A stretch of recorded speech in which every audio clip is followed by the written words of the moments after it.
Assalomu alaykum do'stlar, qadrli yurtdoshlar. Lamo Sendit tuxum yo'nalishidagi tovuqlarimiz sotilyapti. Bu tovuqlarimiz 85 mingtalik katta firmada boqilgan. Bundan 10 mingtasi ortiqchasi sotiladi. Ortiqchasini narxlari 50 ming so'mdan ob'yom olganlarga, agar dona pay olganlarga narxlari boshqacharoq bo'ladi. Sababi firmadan olayotganlaringizda misol kelib firmadan olib ketilaveradi, 50 ming so'mdan ob'yom bo'lsa kirgizaveradi.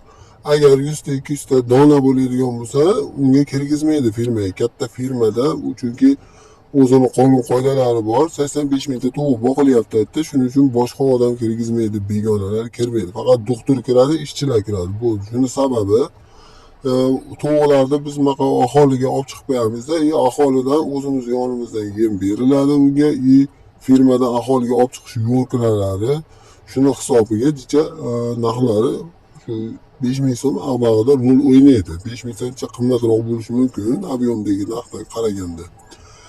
Hamma O'zbekiston bo'ylab dastavkalarimiz bor. Tovuqlarimiz Toshkentda, Nazarbekda. Kelib ko'rib, netib olsalaring bo'laveradi. Donalilar Nazarbekga boradi. Ob'yom oladiganlar boshqa joyga boradi, Bekobodga boradi. Kelib ko'rib net olaverasizlar. Hamma joyga dastavka bor. Qirg'iziston Respublikasi ham aloqaga chiqaveringlar.